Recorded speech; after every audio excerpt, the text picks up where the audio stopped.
qu'on va appeler dashboard.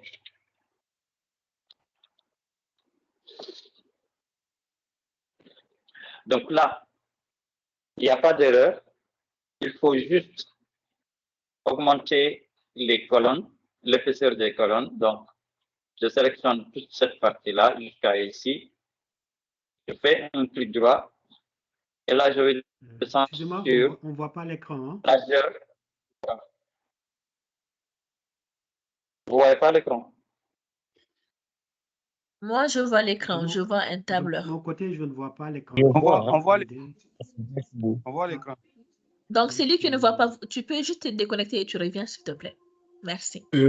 En fait, on voit Votre 20 message, je clients l'ai fait, mais ça sénégalais. marche pas. C'est bon.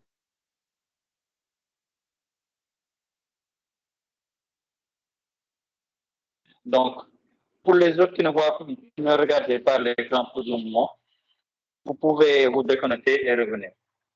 Après, le replay peut-être sera partagé.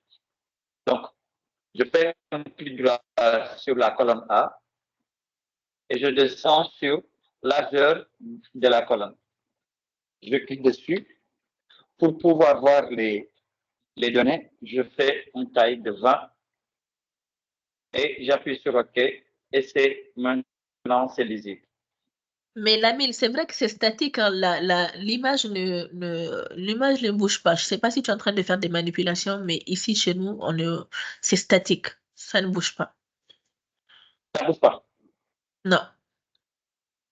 Wow. Ça veut dire quoi ça?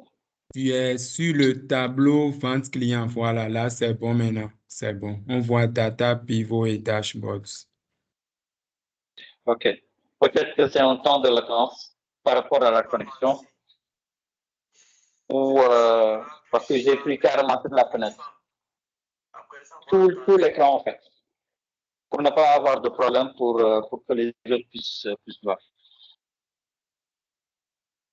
Donc, attendez un tout petit peu. Si je fais une action, ça peut être que ça doit attendre un tout petit peu pour que ça puisse s'actualiser de votre côté. Donc là, puisque là, c'est déjà fait, il faudra créer cette partie-là que vous voyez, c'est une plage de données. Ce n'est pas encore une table. Je m'arrête là pour vous donner quelques explications. Là, si on fait un calcul, par exemple, je fais insérer. Là, je le nomme revenu.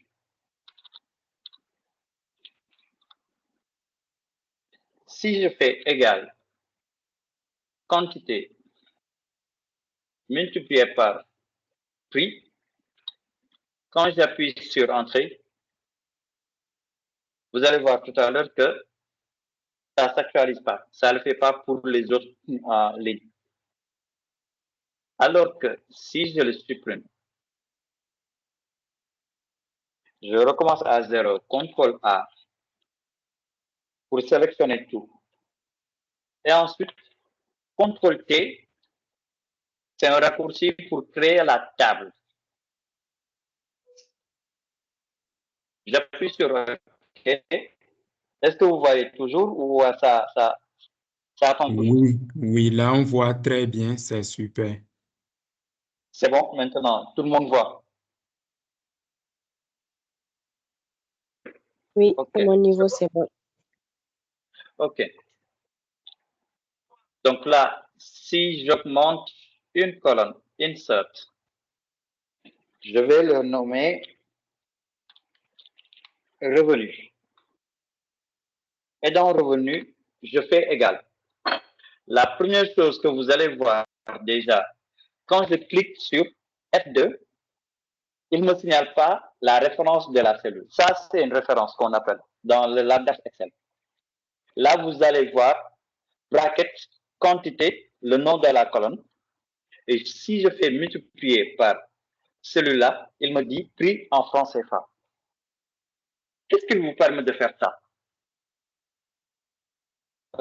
Une table, quand vous la créez, toutes les formules que vous allez faire, ça s'automatise directement.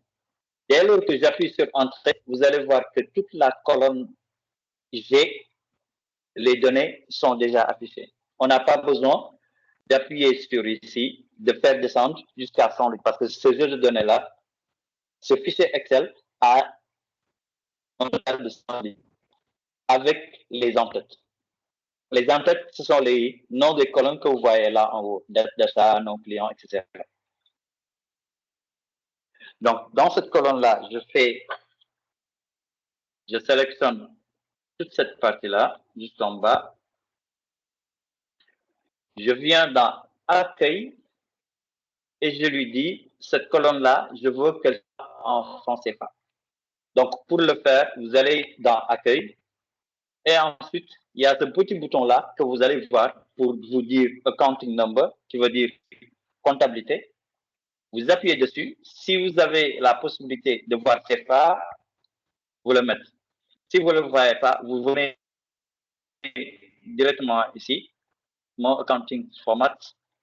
Et dans cette partie-là, vous allez descendre sur Accounting, qui veut dire comptabilité, sélectionnez CFA, et on appuie sur OK. Automatiquement, toute la colonne est en franc CFA. Donc là, cette partie-là, ces revenus-là constituera le chiffre d'affaires total de cette entreprise qu'on va appeler Sénégros pour vous donner une situation réelle d'entreprise. Les deux seules choses qu'on va calculer, les trois choses qu'on va calculer sur ce jeu de données-là, c'est le revenu. Ensuite, faire sortir le mois et le jour correspondant à cette date-là. Donc, je fais un clic droit ici, Insert. Là, on le renomme mois. Et là, on le renomme jour.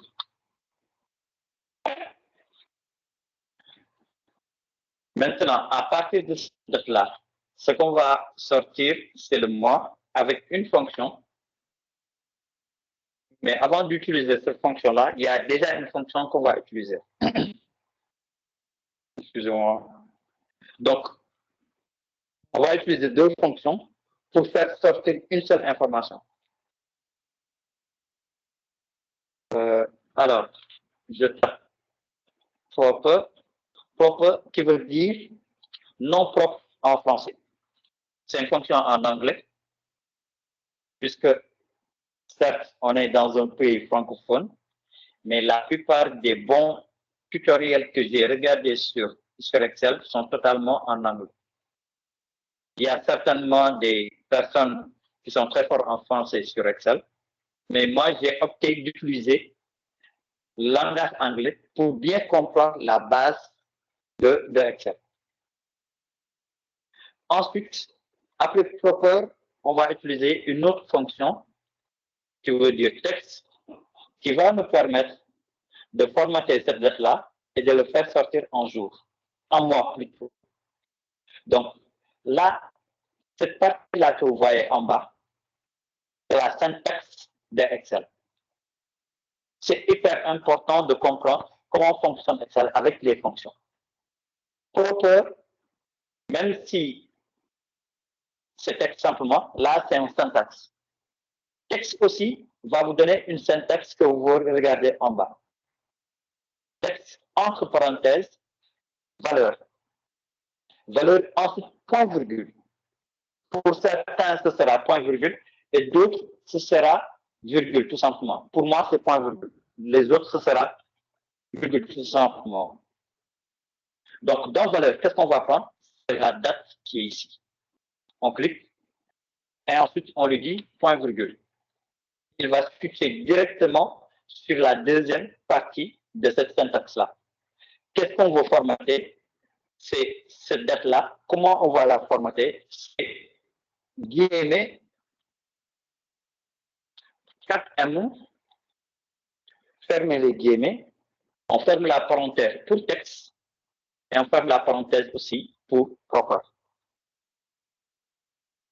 Je pouvais prendre directement texte et ensuite reprendre avec une autre formule juste après égal, mais j'ai préféré vous donner deux fonctions pour que vous puissiez comprendre ces textes-là. Ce sont les deux seules fonctions qu'on va utiliser ici pour ne pas vous donner des fils à retordre sur les fonctions. Après, au fur et à mesure que vous allez sur YouTube, regardez les tutoriels avec les fonctions, vous allez apprendre d'autres fonctions qui sont additionnelles. Donc là, on a terminé avec la rédaction de cette fonction-là. On appuie sur Entrée. Automatiquement, vous allez voir avril C4. Et Proper va nous permettre de mettre la première lettre en majuscule. Il y en a d'autres, mais captez cela. Proper va nous permettre de mettre le texte en majuscule, la première lettre.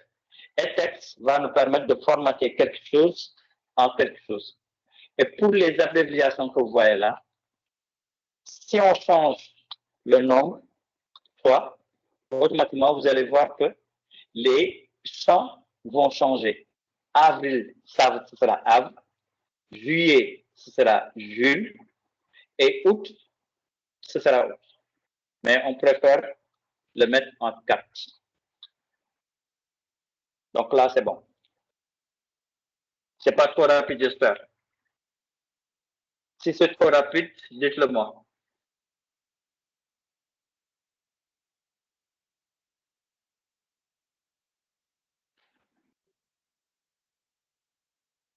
Ok, je pense que c'est bon. Ensuite, ici aussi, on va faire la même chose.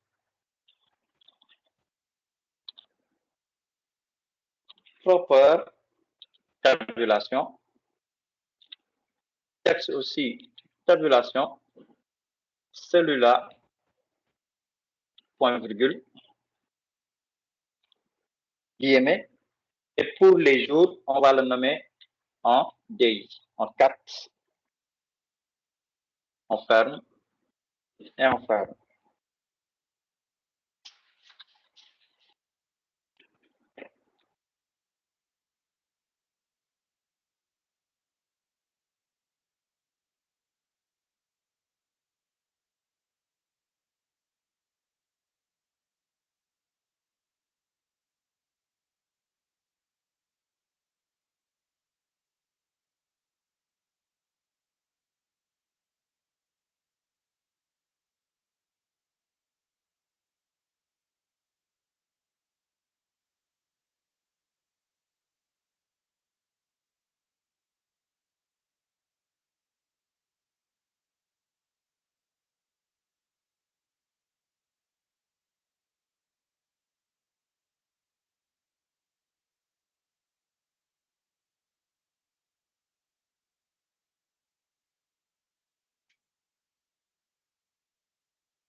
Est-ce que vous me recevez? C'est coupé chez moi ou bien c'est chez tout le monde? Allô, est-ce que vous m'entendez? Oui, on vous a perdu un Oui. moment, mais là maintenant on vous entend. Ok. Parce que moi, je ne sais pas pourquoi aujourd'hui mon Teams fait des siennes parce que là, il est carrément planté. Mais si vous voyez l'écran, je peux toujours continuer. Oui, l'écran est toujours là, c'est toujours visible. En tout cas, à mon niveau. Ok, c'est bon. Donc, je vais le laisser comme ça. Je le laisse comme ça pour que vous puissiez voir les modifications que j'ai déjà faites. Est-ce que vous voyez pour les 3 colonnes que j'ai déjà créées? Moi, Oui. jour et revenu. Ce sont les 3 qu'on va créer. Ce sont les seuls 3 qu'on va créer durant cette démo. Pour ne pas aller en longueur sur Excel, parce qu'il y a plusieurs fonctionnalités. Donc là, on a déjà terminé de faire des calculs. On va maintenant créer ce qu'on appelle les tableaux croisés dynamiques ou bien en langage très court, TCD. Donc, en haut, vous allez voir qu'il y a un nouvel onglet qui s'affiche, Table Design, création de table pour certains. Et dans cette partie-là, Table Design, il y a un petit bouton où vous allez voir tableau croisé dynamique en haut.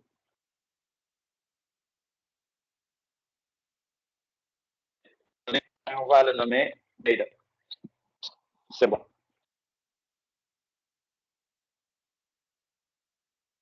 Et on va appuyer sur tableau croisé dynamique. Il va prendre la table et il va référencer le nom. Et on lui dit de ne pas créer une nouvelle feuille, mais on va switcher sur une feuille déjà existante. Donc là, si on appuie là, on va cliquer sur pivot. Et là, vous allez voir qu'il met pivot, le nom de la feuille, avec un point d'exclamation. Donc, je lui dis ici, B3, j'appuie sur OK. Et là, il va aller dans pivot et va me faire sortir tableau croisé dynamique 1. Pivot table 1. Et totalement à votre droite, c'est là que vous allez voir les champs qui vous permettront de glisser, déposer entre rows, values et colonnes. Colonne qui veut dire colonne, rows qui veut dire ligne, et valeur, values qui veut dire valeur. Ces trois parties-là, ces deux parties-là sont les plus importantes.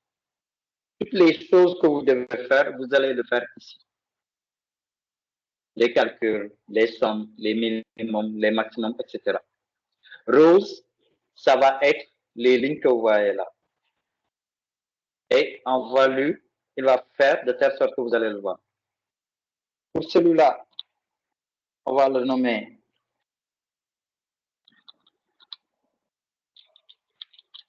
total CA.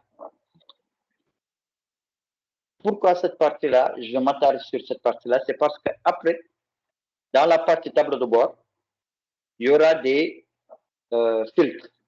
Et ces filtres-là, si je ne connais pas chaque tableau croisé dynamique que je vais utiliser pour concevoir les tableaux, les graphiques, ce sera très compliqué de savoir quelles données je vais afficher sur le tableau de bord. Et total CA, je vais prendre revenu. Une question pour vous. Dans revenu, pour faire sortir la somme totale, où est-ce qu'on doit le faire entrer? Dans ligne ou bien dans valeur?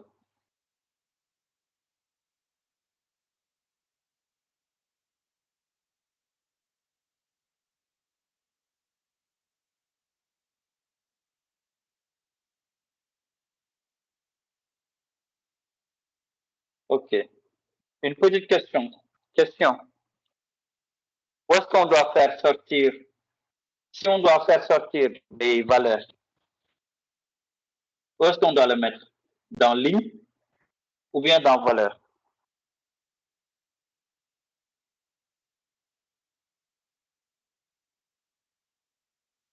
Revenu, c'est dans valeur. Dans valeur. C'est dans valeur? Le valeur? revenu, c'est dans valeur. Tu en es sûr?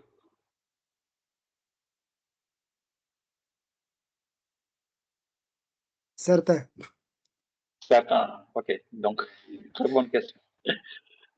Très bonne réponse. Certainement, c'est dans valeur. Donc, on glisse et on dépose dans value. Et là, on a somme of revenu. Donc là, somme of, c'est pas total revenu. J'appuie sur entrée et je viens dans accueil. Je le change en franc CFA. CFA. Et on enlève la virgule après le nombre.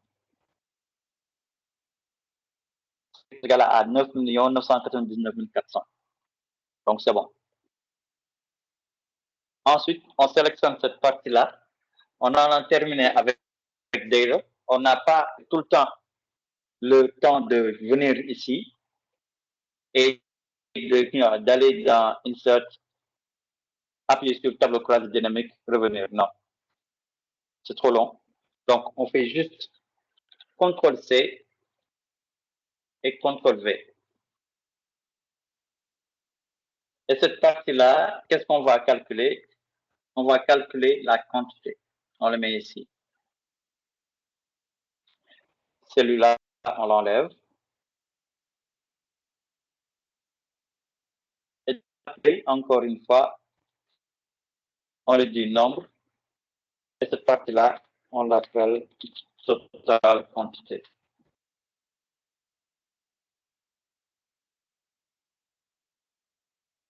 On augmente un tout petit peu pour qu'on puisse le voir. C'est bon.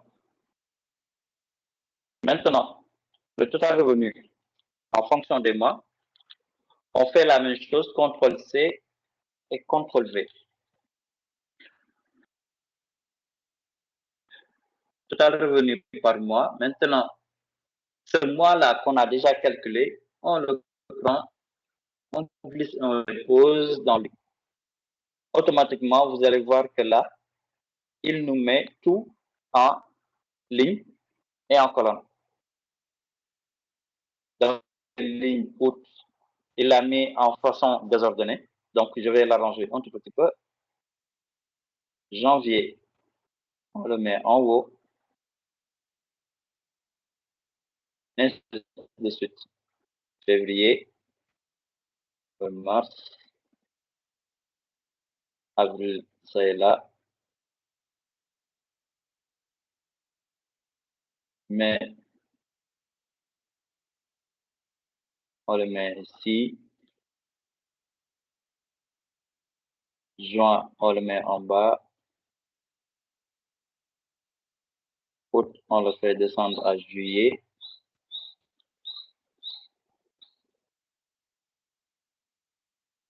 Et là, on le met ici. Donc là, les colonnes sont bonnes.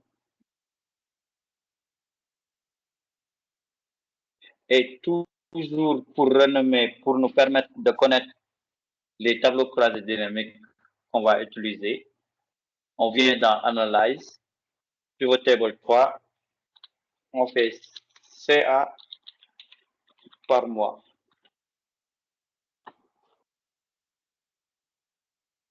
Ensuite, ça, on va faire sortir les tableaux de bord, les graphiques, et le mettre directement dans Dashboard. Janvier, février, mars, avril, mai, juin, juillet, août, septembre, octobre, novembre. C'est bon. Ensuite, total quantité, on le met comme ça. C'est bon. On sélectionne celui-là. On vient ici. CTRL-V.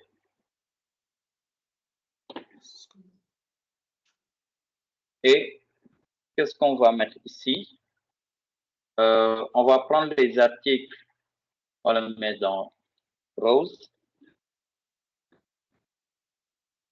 Il va nous dire l'article total vendu. Et quelque chose d'un peu plus compliqué, on va prendre les revendeurs, on va le mettre ici, dans colonne. Automatiquement, il va faire la somme pour carnet de notes pour Perial, Maison Diop et Suñu Fourniture, qui sont les revendeurs, et nous séparer pour chacun des ventes les nombres. Pourquoi celui-là? Et vous montrer quelques graphiques qui sont très importants sur la base pour Excel. Il y a quelqu'un qui veut parler?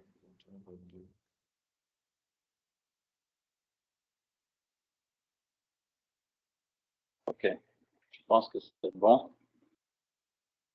Celui-là aussi, on vient dans Analyse. Au lieu de Pivot Table 4,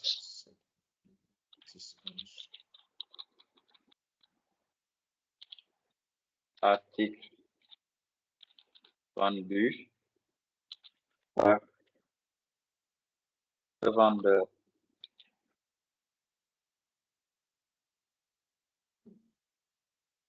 Celui-là, on sélectionne toujours, CTRL V. C'est bon.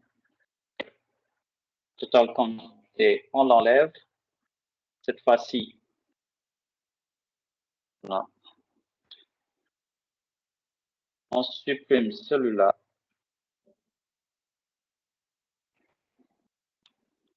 On va sélectionner celui-là. Comme ça, ça va respecter cette forme chronologique.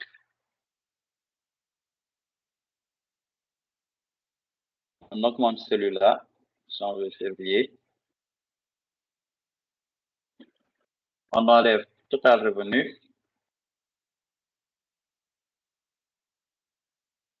Et quantité, on le met ici. Celui-là, on le formate encore. C'est bon. Il nous reste deux autres tableaux croisés dynamiques. Et on attaque la partie la plus intéressante de cette partie-là. Comme ça, on aura vraiment le temps de poser des questions et revenir sur des concepts que j'ai déjà parlé.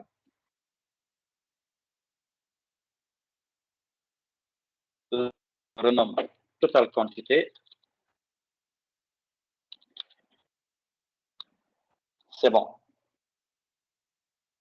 Il nous reste de regarder la proportion des canaux de vente, lequel est le plus dynamique. Donc, on sélectionne celui-là. CTRL-C, CTRL-V. On enlève tous les deux. On prend le canal de vente, on le met dans le canal de vente, dans ligne.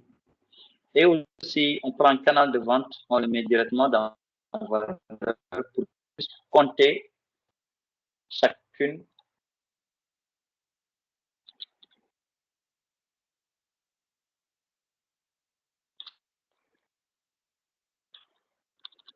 On va le nommer proportion.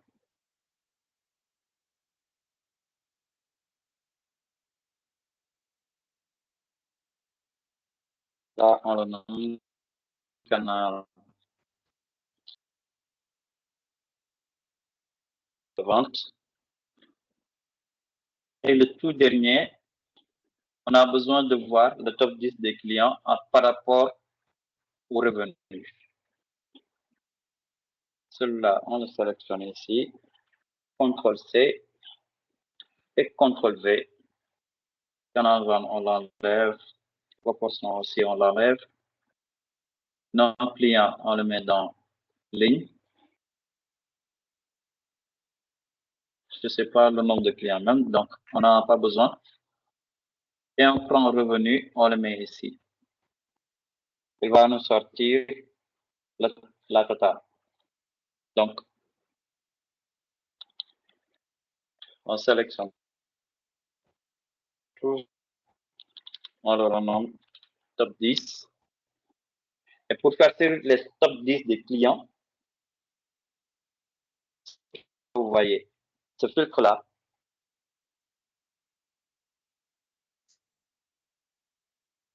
Etc., etc. Et on descend jusqu'à filtre appliqué aux valeurs.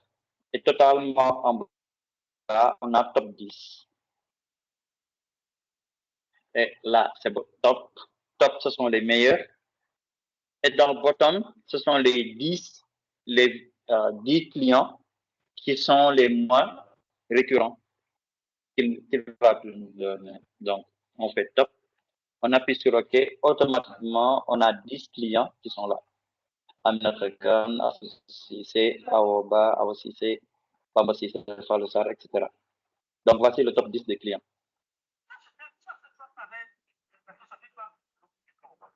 Donc là, on a déjà terminé la partie qu'on devrait calculer. Ce qu'il nous reste à faire, c'est de maintenant designer le tableau de bord. OK.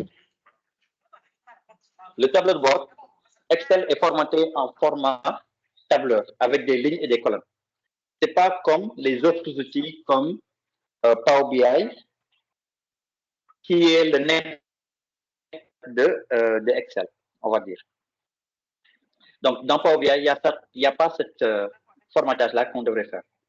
Mais Ce qu'on va utiliser, c'est de rassembler certaines grilles pour pouvoir mettre en place le tableau de bord. Donc, je sélectionne cette colonne-là pour ne pas que cette partie-là puisse passer à l'autre côté. Donc, dans cette partie-là, ce qu'on va faire, on va le centrer pour que le titre de ce tableau de bord-là, qu'on le mette là. Donc, dans Accueil, il y a fusionner et centrer. Donc, j'appuie dessus et automatiquement, il fusionne toute cette partie-là, les colonnes A1 jusqu'à AC6, ça devient une seule cellule. Donc, quand j'appuie sur OK, là, vous allez voir que c'est une seule cellule, il n'y a pas d'autres cellules. Comment on va l'appeler? Sales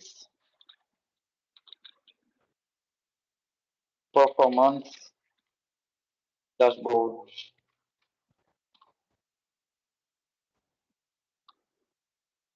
Là, c'est pas très blanc, donc j'augmente la taille. Et que le vent elle est en mouvement. Donc, le couleur de remplissage, on va le choisir ici. Et on va le mettre en bleu. Et cette couleur-là, on va le mettre. Et la couche. Il y a quelqu'un qui parle, hein? C'est bon, j'ai désactivé ça. C'est bon. Cette partie-là, on le met juste ici pour que ça soit bien au centre de ces colonnes-là. Et c'est suffit. Ensuite, ce qu'on va mettre, ce sont des cases pour illustrer ces deux métriques-là, ces deux KPI-là. Donc, on vient dans Insertion. Et dans Insertion, il y a une partie où on appelle Forme automatique. Forme automatique, on va arrondir. Et on va créer une forme automatique avec des angles arrondis. Donc là, vous voyez que les parties sont totalement arrondies. J'appuie ici. J'augmente un tout petit peu. Et c'est bon. Ensuite, je fais CTRL-D pour que ça puisse le créer un autre.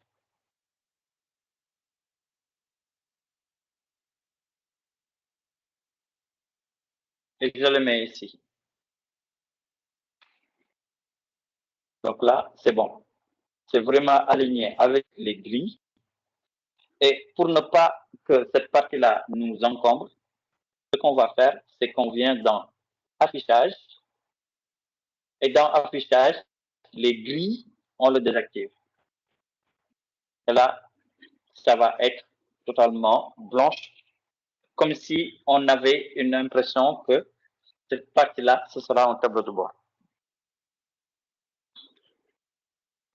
Maintenant, pour que ces données-là que vous voyez là, s'affichent ici, il suffit juste de sélectionner cette forme-là, de venir dans cette partie-là, dans la barre des formules, on appuie égal. Égal, de mettre pivot, et on ne va pas cliquer sur cette, mais on le référence. B4. On appuie sur Entrée. Et vous allez le voir ici. Il y a un petit travail de formatage qu'on va faire.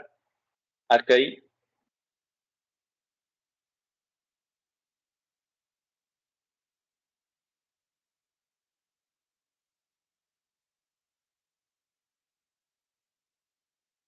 On vient dans Comme. On l'a déjà sélectionné ici. On le met en blanc. On le transforme en gras. On fait comme ça. Et on l'aligne totalement à droite. Et là, c'est bon. Donc, on augmente la taille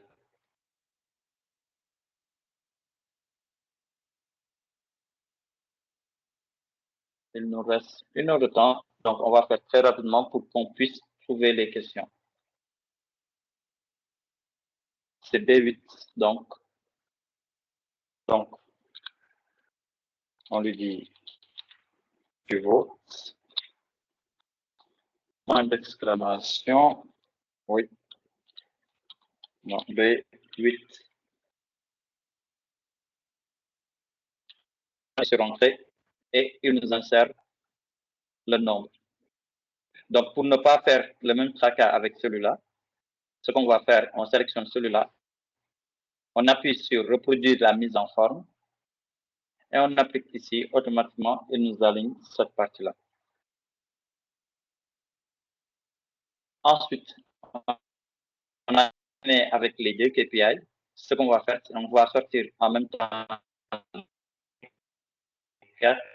et continuer à terminer cette partie-là et attaquer la partie question-réponse.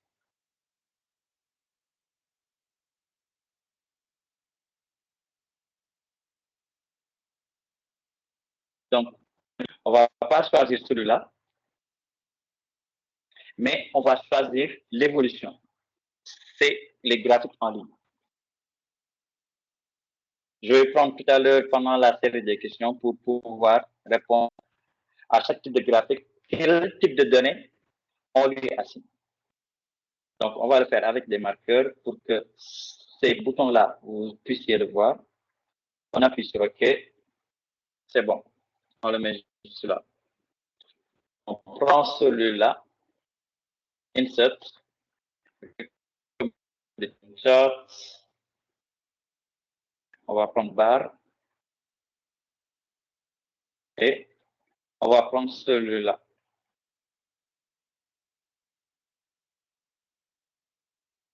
On le met de ce côté-là. Ensuite, on prend celui-là. On fait la même chose. C'est comme un des charts. On peut prendre celui-là ou bien on peut prendre barre. On va prendre celui-là ou bien on va prendre celui-là. C'est mieux. OK. On le met ici. Celui-là, on prend colonne. On le met là. Et le tout dernier, on va prendre Insert. Recommend the charts.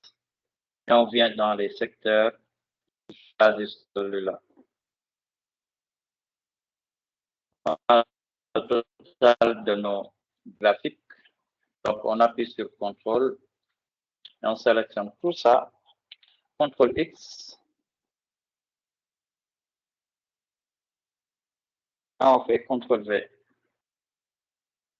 Et commence à disposer. Celui-là, on le met ici.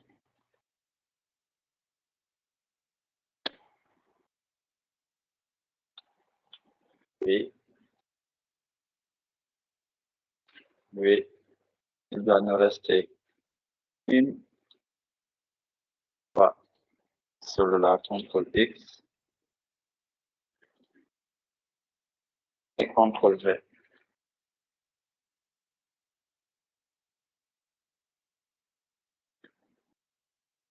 Donc là, c'est bon.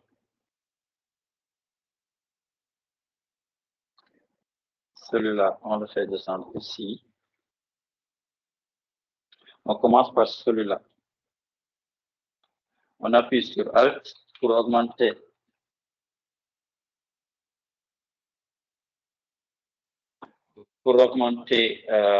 La visibilité.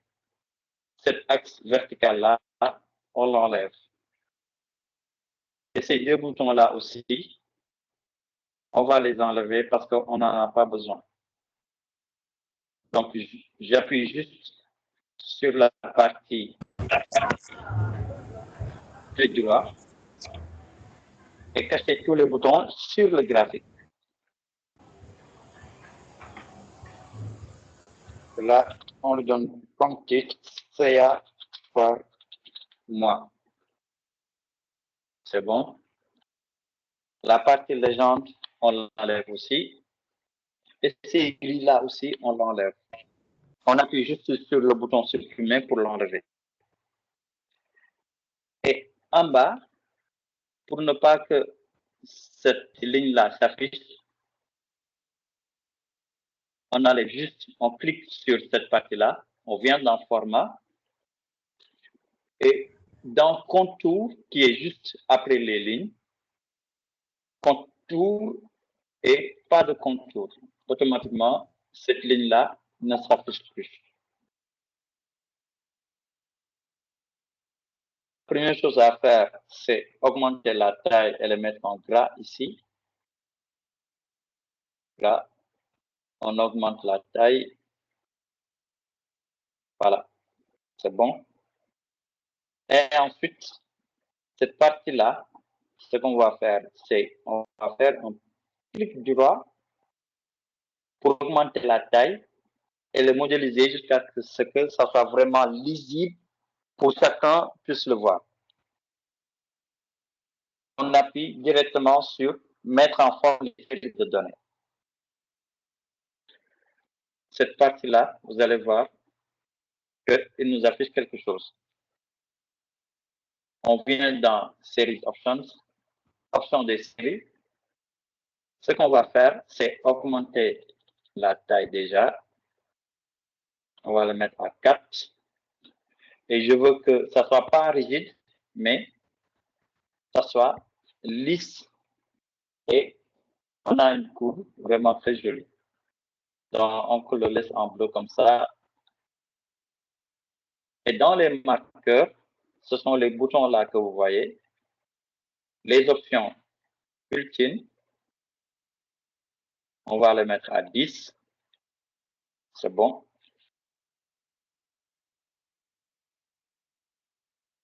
Couleur de remplissage, on prend un vert.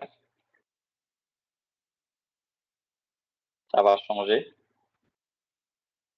Et que on puisse le voir, la bordure, solid line, on va le mettre en blanche pour que vous puissiez voir cette partie-là.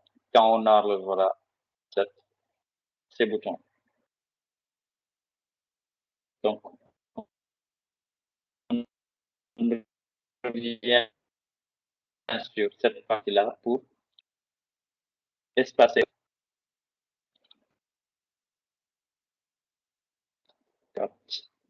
Donc là, c'est bon. Oui. Et ces boutons-là, qu'est-ce qu'on va mettre dessus? Ce sont les nombres que vous allez voir tout de suite en appuyant juste sur cette partie-là de plus et on va mettre les étiquettes de données. Les étiquettes de données-là, on va les mettre en gras pour que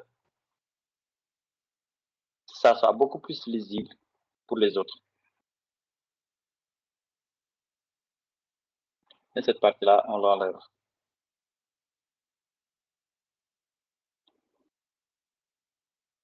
On va essayer de les mettre en bas pour que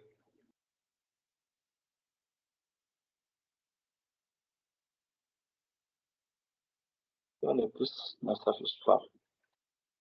On va le regarder tout à l'heure. Ensuite, on va prendre celui-là, on le fait monter jusqu'à ici et on fait la même chose. Là, on l'enlève. Ce bouton-là, cacher les autres boutons. Et cette partie-là, on l'enlève aussi. Cette partie-là, on l'enlève aussi. Bouton, data labels. Voilà. Ce sont les ventes par mois. Le nombre d'articles vendus par mois.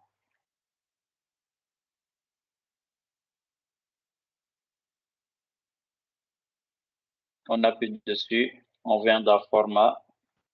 Pas de contour. Contour. Pas de contour. On sélectionne celui-là. Reproduire la mise en forme. Et on le met ici. C'est bon. On va redescendre juste en bas. C'est bon. Et cette fois-ci, on ne va pas faire la même chose ici, mais on va réduire le gap qui est entre C. Là, on le met comme ça. C'est bon. Donc, on fait un clic droit sur le bouton, sur la barre. On attaque mettre en forme les séries de données. Et cette fois-ci, il y a l'épaisseur de l'intervalle. Et cet azur-là, on le met à 20%. On appuie sur OK. Les barres sont maintenant très lisibles. Là, on va le nommer vente par mois. C'est bon. On a terminé avec ce graphique-là. Ensuite, la même chose ici. On enlève celui-là. Celui-là, format. Pas de contour.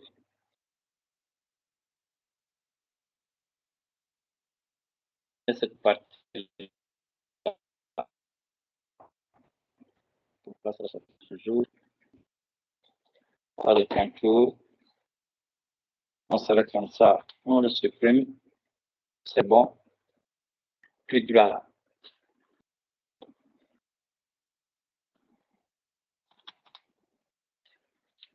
On le met à 25%. C'est bon.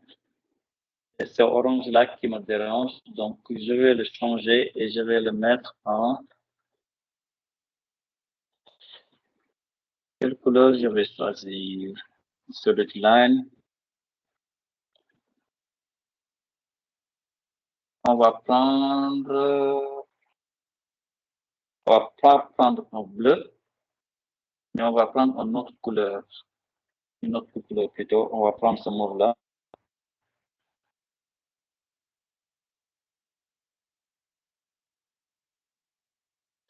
Voilà. C'est cette partie-là qu'on devra changer. Voilà. Celui-là.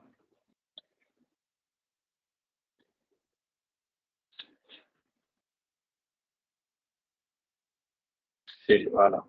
Celui fil. On va prendre ce bleu-là. Et cette partie-là, on va prendre une autre couleur. Et on va prendre ce bleu-là. Là, c'est bon.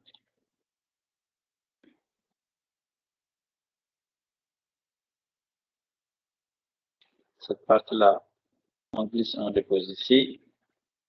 Mais ces couleurs-là, on ne va pas le changer, on ne va pas l'enlever. C'est indicatif. Donc, plus data labels. Cette fois-ci, les couleurs, on va le mettre en blanche pour ces données-là. On augmente un petit peu, c'est bon. On formate celui-là comme ça aussi. Et on formate celui-là aussi. Et c'est plus la légende, on le met totalement en haut pour que ça soit plus visible. Chart title.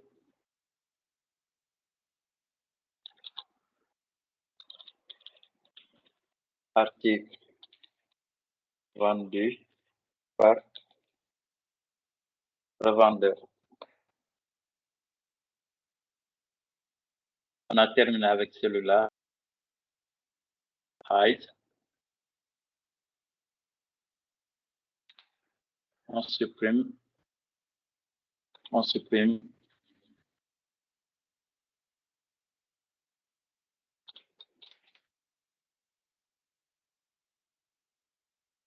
Top 10.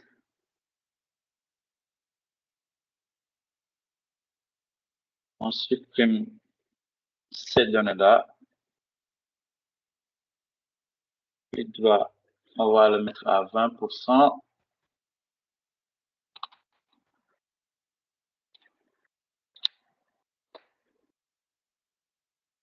on affiche les étiquettes de données.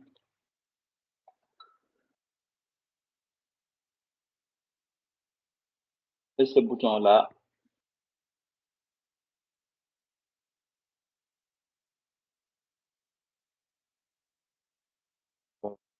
voilà. On supprime. Format, contour, pas de contour. On doit avoir la même taille ici. Reproduire la mise en forme. Et on clique juste ici pour que ça s'affiche.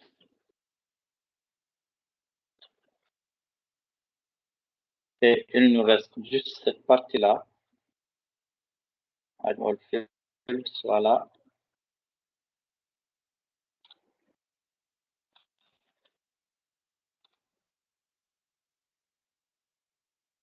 Proportion de vente.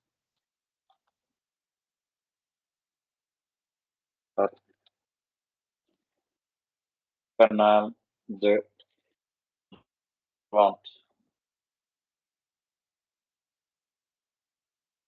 Cette partie-là, on va la mettre en pourcentage.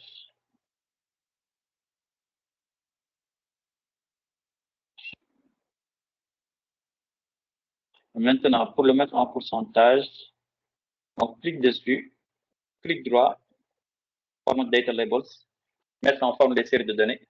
Et dans cette partie-là, il y a valeur, il y a percentage.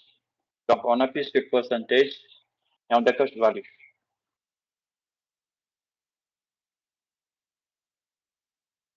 La couleur orange, on va le changer. Data series. Full size. Voilà, là c'est bon. 50%, c'est bon.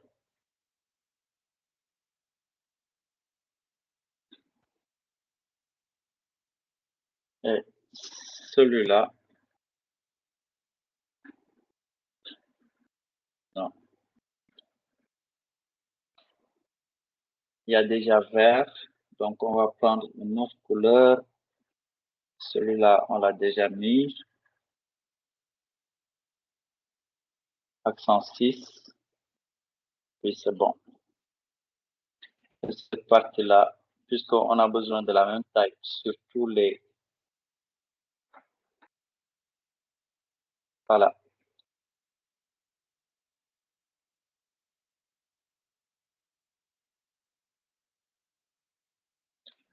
Voilà. Là, on appuie ici. Voilà, là, c'est bon.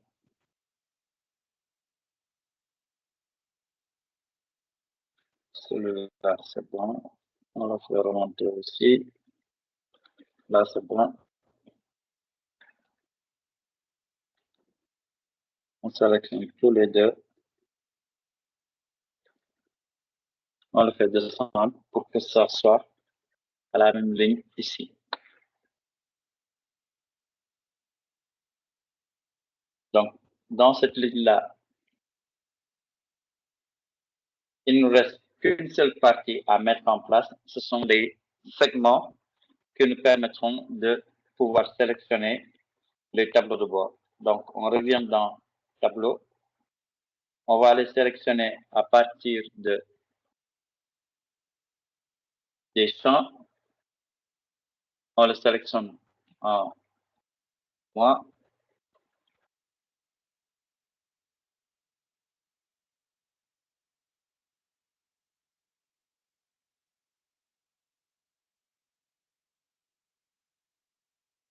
Là, pourquoi ça s'affiche pas?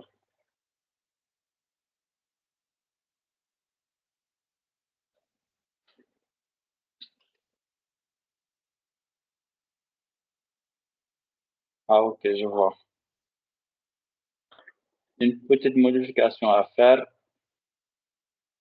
sur le fichier Save As.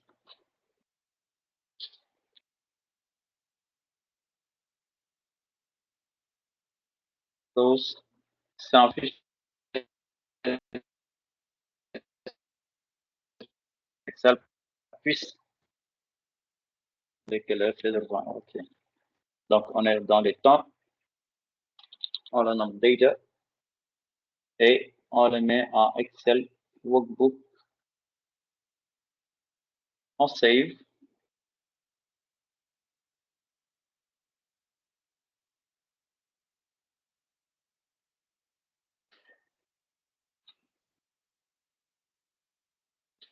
Voilà.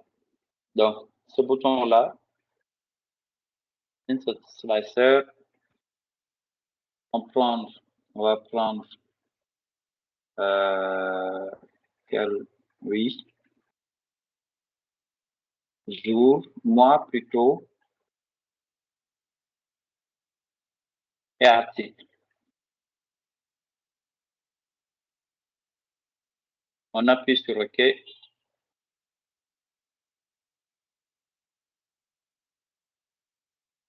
On le met ici. Celui-là, comment on l'a nommé? Top 10. OK. On vérifie. Est-ce que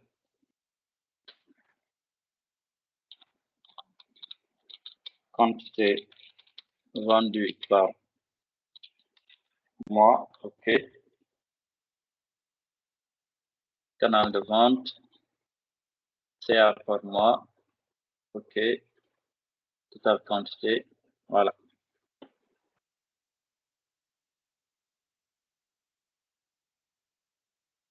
On sélectionne tous ces deux-là. CTRL X. Et on vient là. On réduit la taille. On fait CTRL V. Pass everything. Enable. Voilà. Donc là, c'est bon.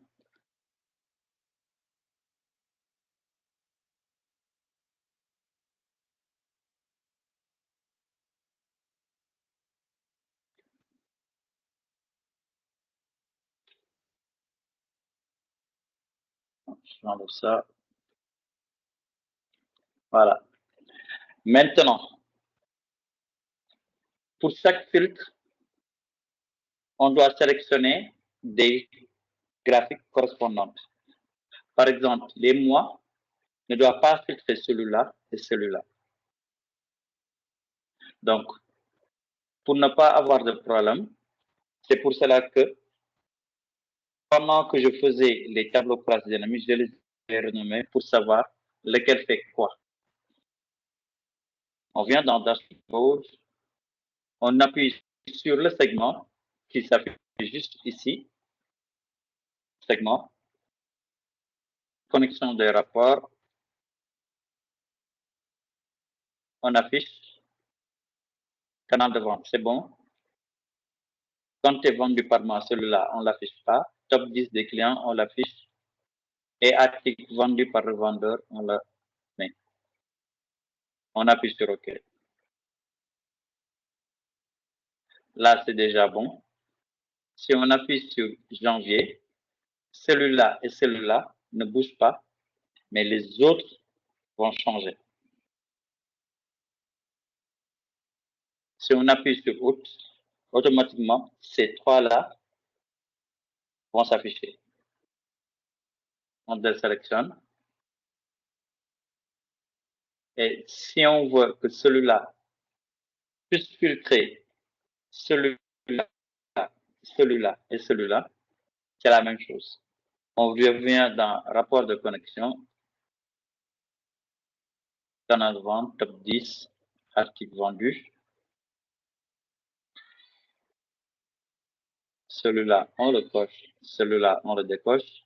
Canal de vente, compte est vendu par mois. Oui, c'est bon. Ces deux-là, on ne va pas les utiliser. Top 10, canal de vente, oui, c'est à par mois. Article vendu par vendeur, celui-là, il ne doit pas s'actualiser. Et quand on appuie sur canal de notes, celui-là, celui-là, celui-là et celui-là doivent automatiquement changer en fonction du filtre que nous avons sélectionné. Tout scolaire, ça va changer celui-là.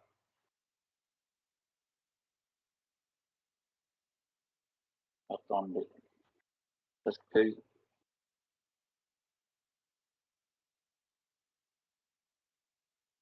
quoi, top 10, quand c'est vendu par mois, oui. Canal de vente, CA par mois, oui. Article vendu, on ne va pas le sélectionner, et les deux autres. On appuie sur OK. Normalement, celui-là va changer automatiquement. Oui. Donc là, ça a changé. Celui-là, ça a changé. Celui-là aussi, ça a changé. Donc, on désélectionne et c'est bon.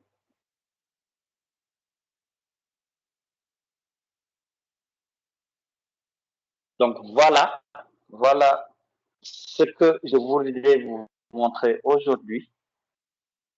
Si vous avez des questions, je suis tout à vous. Merci et place aux questions maintenant, si vous en avez.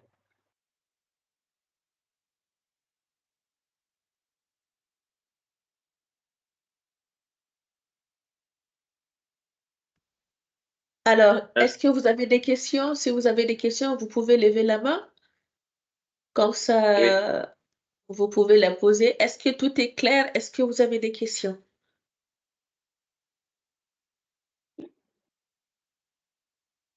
Et comme d'habitude, Lamine, il vient de nous faire une très belle séance.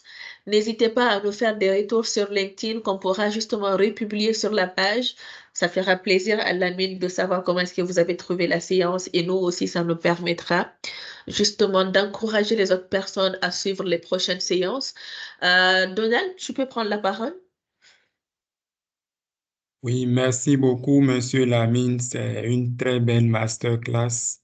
Je voulais juste demander les deux premiers KPI, 9 millions et 7 386. Est-ce qu'il ne faut pas mettre une petite étiquette ou bien c'est pas la peine? Le nom, C'était rappelle-moi le juste- Le nom, nom, c'est comment? le nom, c'est Adegbola Donald. Donald, c'est bon? Je peux t'appeler comme ça? Oui, oui. Ok, super. Donc, j'attendais, c'était une question piège. J'attendais de voir est-ce que quelqu'un est vraiment sur les détails. Parce qu'il faut vraiment préciser que, comme on a l'habitude de le dire, le diable est dans les détails.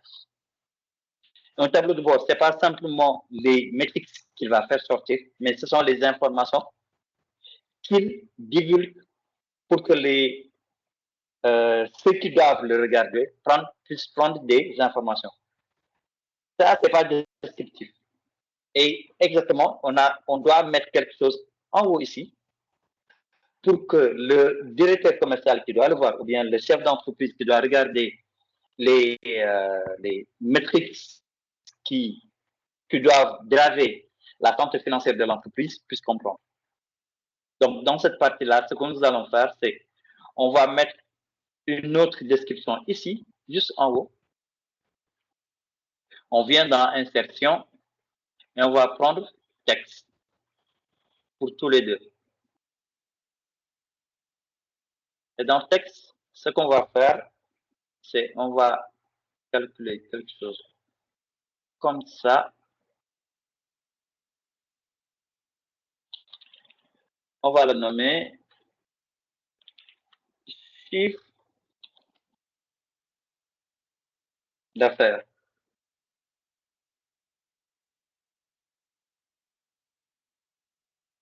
Maintenant, on l'aligne. Couleur de remplissage. On va le mettre.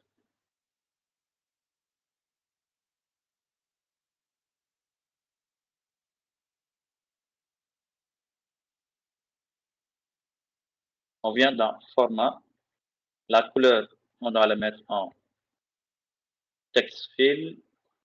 On va prendre la couleur blanche. On va le mettre en gras. On augmente un tout petit peu la taille de l'écran.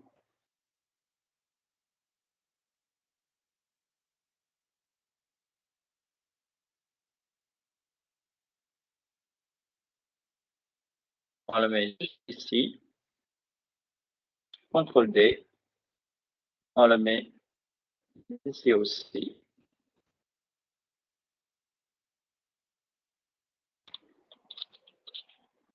Total. Quantité vendue. Et le contour qui est juste en haut, on l'enlève aussi pour que ça soit. Ça épouse totalement le design. Et vous voyez que là, il n'y a pas de contour. Chef outline, pas de contour. Outline, ça veut dire contour, pour ceux qui ne le savent pas.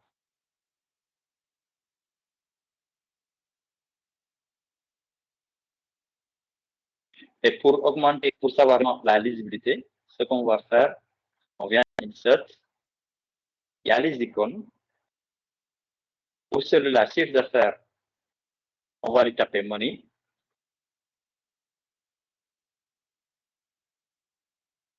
Ça charge.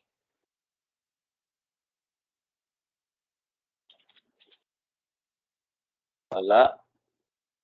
Et on va prendre celui-là. Insert. Il va être téléchargé depuis Office. On réduit. On le met juste là. On reprend celui-là. CTRL D. Aïe, non. CTRL D.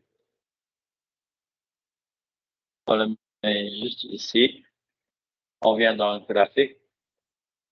Change graphique from icons. Et les articles, pour celui-là, on va taper box pour que ça soit descriptif.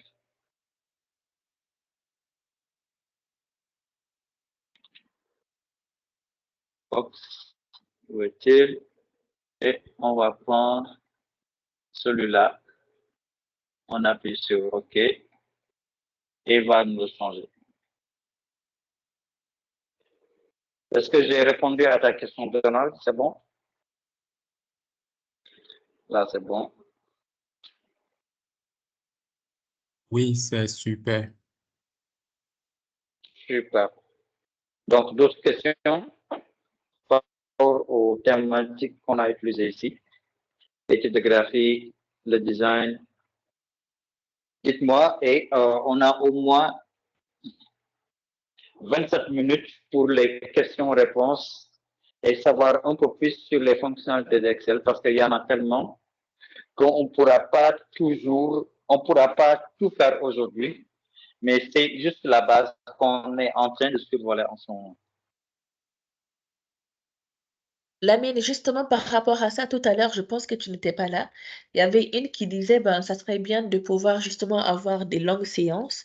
Alors ça, je leur ai dit, s'ils ont besoin d'un accompagnement, certainement que tu pourras leur faire des tarifs préférentiels pour que tu puisses les accompagner dans ce cheminement afin de pouvoir maîtriser Excel.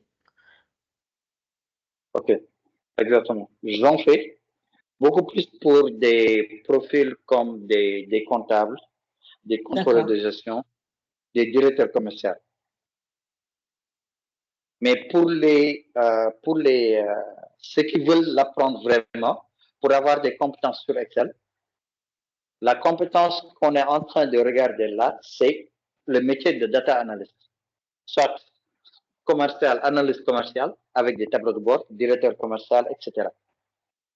Donc, en fonction des métiers qu'ils vont apprendre, on pourra faire un groupe où les mêmes personnes qui sont dans le même domaine, par exemple, comptabilité, finance, audit, peut-être, on pourrait faire un taux préférentiel, voir le nombre de séances qu'on va faire et leur proposer une tarif, comme tu l'as dit, préférentiel pour vous réduire au moins, on va dire, 10 à 15% sur le tarif qu'on a l'habitude de le faire en entreprise. Et ça va comprendre aussi bien les fonctions qu'on a utilisées aujourd'hui et d'autres types de fonctions, comme les fonctions date pour calculer des temps exactement et essayer de voir quels sont les autres outils qu'on a peut-être besoin d'utiliser sur Excel pour faire l'analyse de données directement. Ou bien calculer quelque chose comme les moyennes, etc. Donc, en fonction de leur thématique, on pourra regarder quelles sont les métriques qu'on doit faire en fonction de chaque secteur d'activité et ensuite leur proposer quelque chose qui ne sera pas trop cher. Inch'Allah. Donc, après, les numéros, tu peux leur donner et s'ils ont besoin de moi, ils vont m'appeler, Inch'Allah, pour pouvoir discuter de cela. Je pense que tu peux le mettre directement dans le chat. Chat. OK. En fait, là, depuis tout à l'heure, comment dire, mon Teams Bon, est bon, bloqué. je vais m'en occuper, Alors, Bon. le temps que je mets ton numéro dans le chat, il y a Maman Sabiou qui a une question. Maman, allez-y. Bonsoir à tout le monde. Et moi, ma question, c'est quoi? Et quand je fais des tableaux croisés dynamiques, par exemple, dans ma base de données, j'ai 2 colonnes dates. Deux colonnes dates. 2 colonnes dates, comme c'est pour 2 activités différentes. Et quand je veux les gérer, c'est un peu difficile à les gérer.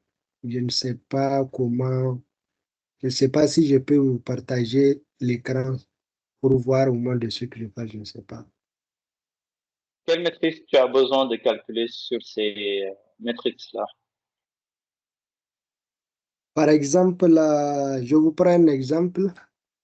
Et, par exemple, je construis un bâtiment. Je dis, par exemple, je veux la date à laquelle j'ai fini la fondation et à la date à laquelle j'ai fini la finition. Par exemple, pour le même bâtiment A, j'ai 2 colonnes dates et pour un bâtiment B, C, etc.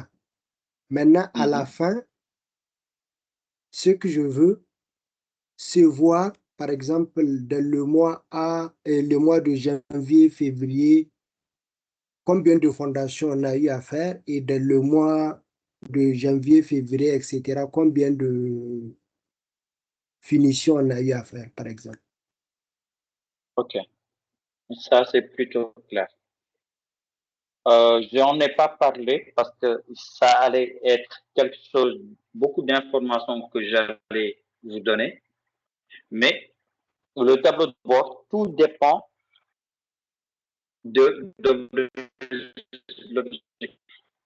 Il y a 3 questions que vous devez vous poser avant même de pouvoir commencer le tableau de bord. La première chose, c'est quel est l'objectif que vous visez pour mettre en place ce tableau de bord-là.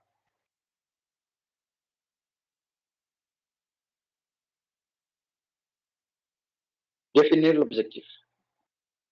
L'objectif, c'est dans toute cette période de janvier jusqu'en novembre, en passant par l'évolution du chiffre d'affaires, le top 10 des clients, les ventes par mois et la proportion des canaux de vente pour prendre des décisions sur comment diriger la vente pour augmenter et en fonction des top 10 des clients qui vont changer de part et d'autre. La deuxième question, c'est non. Est-ce que vous avez les données pour mettre en place ce tableau de bord-là? Si oui, vous allez à une autre question. Si, quelles sont les données que j'ai besoin pour mettre en place ces tableaux de bord-là, ce tableau de bord-là? Et la toute dernière question, qui va être la plus importante, à qui s'adresse le tableau de bord? Parce que les types de graphiques qu'on a utilisés ici ne seront pas les mêmes types de graphiques qu'on va utiliser pour le directeur général de l'entreprise. Donc, toutes ces questions-là il est vraiment très important, avant de commencer quoi que ce soit, comme en termes d'analyse de données, même avant de toucher le fichier Excel, de se poser ces trois questions-là. Sinon, vous allez partir sur un tableau de bord qui est bien designé, qui est très joli, mais qui ne va pas répondre à des questions très pertinentes pour l'entreprise. Ensuite, pour revenir à ta question, je ne sais plus le nom, ces colonnes dates-là, on peut les afficher en ligne et en colonne, et en fonction des types de bâtiments.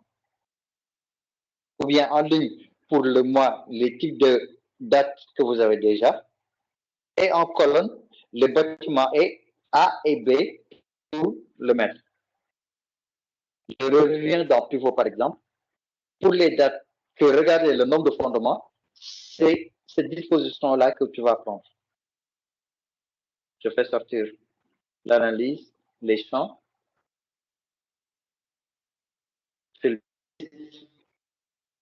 Les dates, vous allez les mettre ici, ou bien les mois, les segmenter par mois, par rapport à janvier, février, mars, avril, par exemple.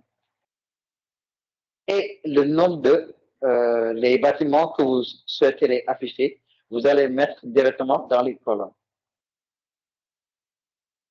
Donc, cette partie-là, et le nombre de fondements que vous allez faire, c'est juste une opération de compter que vous allez mettre ici avec les valeurs pour le mettre en place.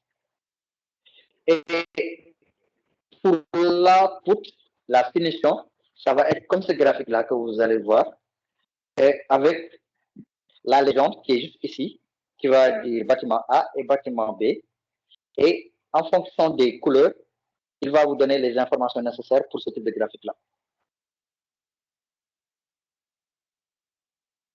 Est-ce que c'est bon? J'ai répondu à ta question? Oui, c'est bon, merci beaucoup.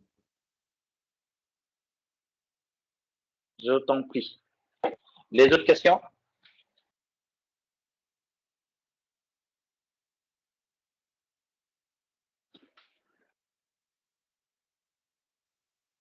Bonsoir, monsieur. Bonsoir. J'ai une question. Je m'appelle Nadia Ngacha. Et tout d'abord, merci pour la présentation. Merci pour la présentation.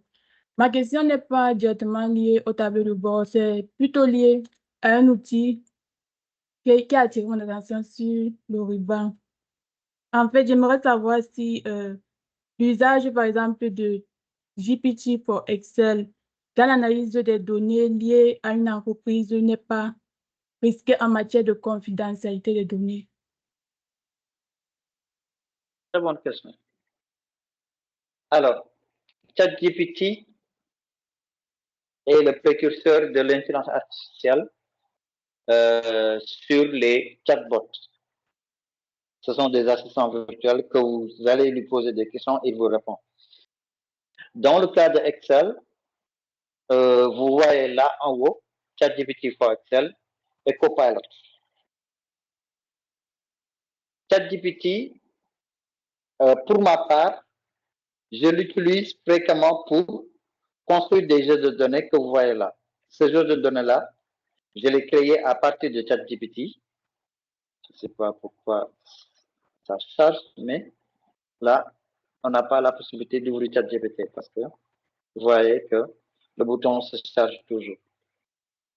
Mais sur Copilot, ChatGPT va vous permettre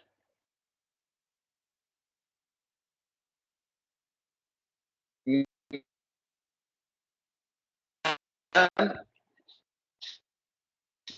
vous êtes débutant et que vous avez besoin de mettre en place un curriculum de formation vous-même en fonction de votre... Les données d'entreprise doivent rester dans l'entreprise. Donc, en fonction des cas d'utilisation, sur Excel, si vous pouvez avoir Copilot, c'est mieux. Pourquoi? Parce que là-bas, avec Copilot, vous avez la possibilité de mettre en place d'adapter la structure de sécurité de Microsoft qu'il a déjà mis en place pour les données du type d'entreprise. Donc, dans la confidentialité, Copilot que vous voyez là, si vous lui posez des questions, parce qu'il y a un abonnement que vous devez acheter, si vous posez des questions pour créer ce type de graphique-là, il peut le faire avec cette souscription-là. Beaucoup d'entreprises, ou bien même de data, utilisent Copilot avec Excel pour pouvoir mettre en place des tableaux de bord, ou bien même calculer ce dont nous avons besoin pour ce tableau de bord-là. Donc, pour récapituler, utiliser Copilot avec la souscription à Copilot pour le mettre directement dans Excel avec le même adresse mail que vous avez utilisé pour acheter la souscription, l'abonnement, on va dire, pour que vous puissiez comprendre, l'abonnement Copilot Pro est directement intégré dans Excel. Et ensuite, sur la version Excel, utilisez la version 2019 qui est à jour, parce que si vous voulez vous spécialiser sur Excel, il y a deux outils qui sont très puissants à utiliser aujourd'hui, mais qui font des choses vraiment très avancées, à savoir Power Query et Power Pivot. On ne va pas en parler aujourd'hui, mais ce sont deux outils pour avoir la version complète, utilisée au moins 2019 ou plus, et l'installer sur votre ordinateur. Donc, Nadia, est-ce que j'ai répondu à ta question? C'est bon? Oui, monsieur, c'est bon, merci. Super. D'autres questions? Bonsoir tout le monde. Bonsoir, monsieur Lamine. Bonsoir. Alors moi, la question que je voudrais poser, merci d'abord pour cette présentation si riche, on a beaucoup appris. Merci beaucoup à vous et puis à Balkissa aussi de nous avoir donné l'opportunité. Maintenant, la question est que je voudrais savoir la différence qui existe entre l'analyse dans un ERP et puis l'analyse aussi avec Excel, si possible. Merci beaucoup. C'était ça la question. Super. Alors, l'ERP, pour être beaucoup plus clair, c'est Enterprise Resource Planning. C'est un outil qui vous permet de gérer toute l'entreprise. Il y a des ERP comme Odoo, comme d'autres trucs qui ressemblent plusieurs. Pas simplement le nombre de clients, le prospect, les leads, etc. Mais la partie finance, etc. Et la différence avec Excel, c'est que sur ERP, pas tous, c'est paramétrable. C'est paramétrable. Mais le code source qu'on a eu à utiliser pour l'ERP n'est pas disponible.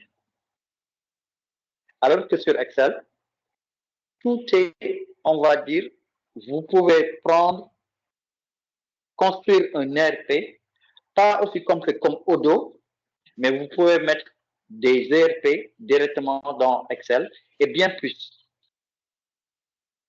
On va dire que pour moi, Excel est un outil versatile en fait.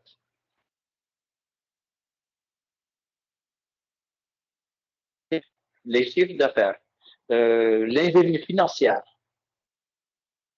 ou même, on va dire, les statistiques, on va l'utiliser spécialement sur Excel. ERP, on peut l'utiliser dans un seul domaine, dans la partie commerciale, marketing, finance, etc. Alors que sur Excel, vous pouvez aller au-delà de ces paramétrages-là pour mettre en place quelque chose comme un bulletin de notes pour les écoles, par exemple. Au lieu de développer une application totalement sur HTML, CSS, Excel peut très bien faire office de publication des résultats, par exemple. etc., etc., etc. Donc, un ERP, c'est pour les entreprises, alors qu'un ERP peut ne pas être utilisé par un data analyst. Ce serait plutôt quelqu'un comme le directeur commercial, etc.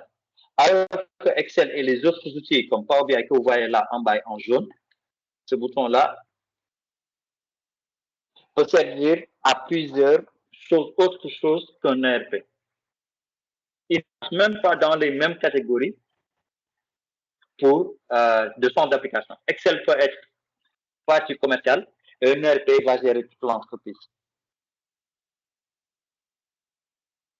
Est-ce que c'est bon? J'ai répondu à ta question ou bien c'est encore flou? Non, c'est bon. Merci, c'est bien compris. Merci beaucoup. D'autres questions?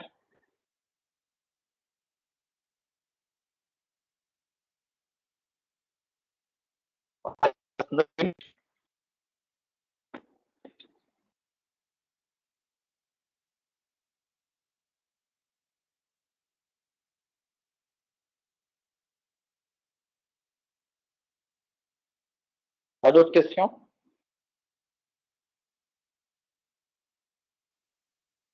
On dirait que tout est clair, hein? On dirait que tout est clair, on va dire ça. Ou bien, ce qu'on peut faire, à Balkissa, je vais faire un petit quiz. D'accord. Ce serait trop, comment dire, trop demandé. S'ils sont en train de le faire, certains, à part les moins 15% que je vais réduire, on va choisir les meilleurs qui vont développer ce même type de tableau de bord en respectant toutes les démarches que j'ai suivies. Mais on doit le partager le replay pour qu'ils puissent regarder une seule fois, ensuite faire le tableau de bord. Donc, Alors, vous avez la parole. et on va le réduire.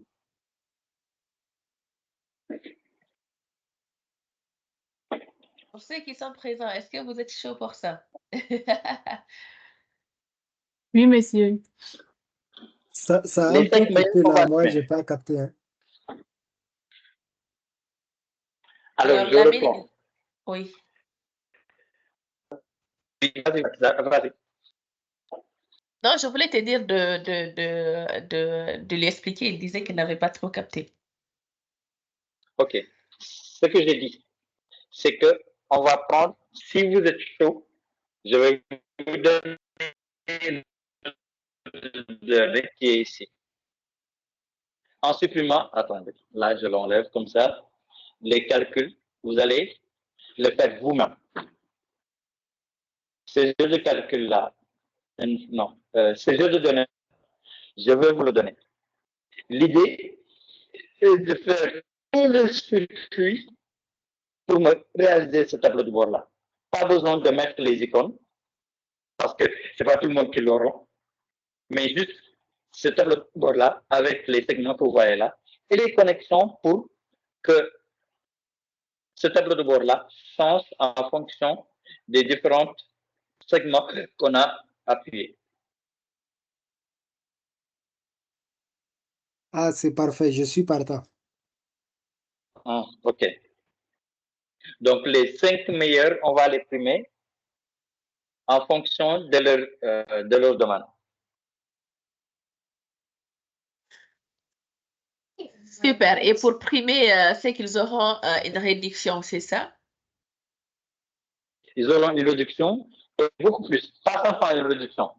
Pas que la Mais en réduction. fonction Donc, franchement, c'est une occasion à saisir, là, pour ceux qui sont encore présents. C'est une occasion à saisir, là. Oui. Alors, quand ils vont le faire, comment est-ce que c'est à toi qu'ils vont l'envoyer directement? Alors, je vais vous mettre le numéro de Lamine dans le chat. Ça vous permettra justement de pouvoir directement avoir contact avec lui et il saura vous faire un retour immédiat. Au moins, il n'y aura pas d'intermédiaire entre vous et lui. Je vous mets le numéro tout de suite. Est-ce que c'est enregistré? C'est bon. Comment? Est-ce que c'est enregistré? Oui, j'ai enregistré ta présentation. Ok, super. Lamine, est-ce que tu peux me donner ton numéro directement sur WhatsApp? J'arrive, ça s'affiche pas, c'est bizarre. C'est le 76 110. Alors, je l'ai remis à plus 221, 116. 76, comme Tigo. Yes. Oui, oui. 195 195. 195 Comment? 67 67. 6 et 7 Oui, oui. 48 48, ok. 4, Ok. voilà. 4 et 8. 4 et 8, voilà. Ok, c'est bon, ça est dans le chat. Donc, pour ceux qui sont Ouais, donc, intéressés par ce challenge, vous pouvez vous appliquer et puis pouvoir faire directement appel à l'ami.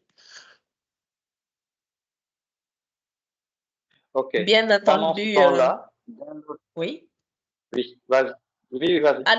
Alors, ceux qui sont partants, s'il vous plaît, envoyez-moi vos adresses email ici dans le chat.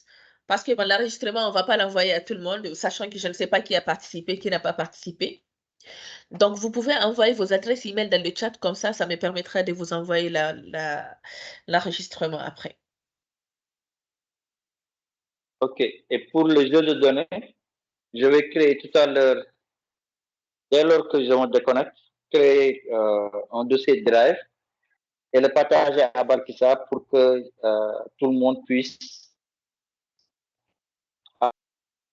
Et c'est dans ce même Drive-là que vous allez mettre le document lorsque vous avez fini.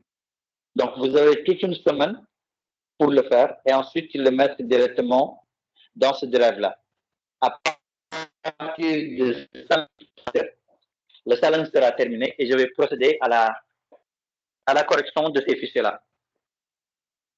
Et ce sera bien pour que chacun puisse voir comment faire ce tableau de bord-là et le proposer sur LinkedIn, parce que c'est quelque chose qu'on est en train de rechercher, pas simplement au Sénégal, mais à l'étranger. Donc, c'est quelque chose où, si vous en sortez gagnant, avec un tableau de bord bien designé et que vous puissiez expliquer toutes ces informations-là de façon très claire et très concise, sachez que les entreprises qui auront besoin de ce tableau de bord-là vont vous contacter directement sur LinkedIn pour discuter avec vous et vous prendre comme quelqu'un qui va faire soit pas des formations, mais construire des tableaux de bord directement, sachant que vous avez ChatGPT, Copilot, Google Gemini, permettre de voir si vous ne connaissez pas quelque chose, d'aller sur ChatGPT et lui demander des trucs en sachant que vous devez comprendre ce qu'est un prompt, etc., pour ne pas entrer dans le vif et résoudre ce problème-là. Donc, le métier de data analyst et tout ce qui tourne autour des métiers de la donnée, pas simplement au Sénégal, mais partout dans le monde, les petites PME qui viennent de démarrer demandent quelqu'un qui puisse pas simplement analyser les données, mais structurer les données vraiment de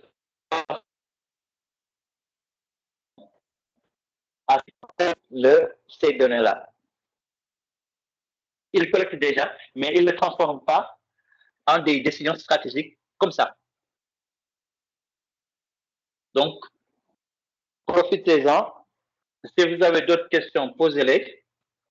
S'il n'y a pas d'autres questions, ce fut un plaisir pour moi d'introduire cette thématique-là. Merci à Bakita, merci à tous et à vous. C'est nous qui te remercions vraiment, Lamine. Donc, n'hésitez pas à nous faire vos retours sur LinkedIn, s'il vous plaît. Et n'hésitez pas à justement vous lancer dans le challenge pour que vous puissiez avoir un privilège avec Lamine qui maîtrise très bien ces domaines. Bravo à vous et passez un très bon week-end. Merci à tous et à très bientôt. Merci, au revoir. À la prochaine. Merci beaucoup. Au revoir.